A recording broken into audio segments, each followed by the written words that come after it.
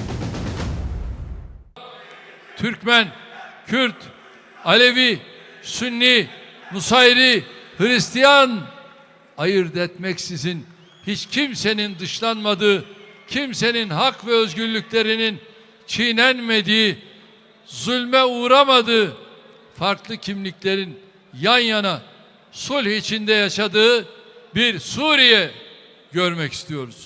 İnşallah çok yakın gelecekte böyle bir Suriye'yi göreceğimizi ümit ve temenni ediyoruz.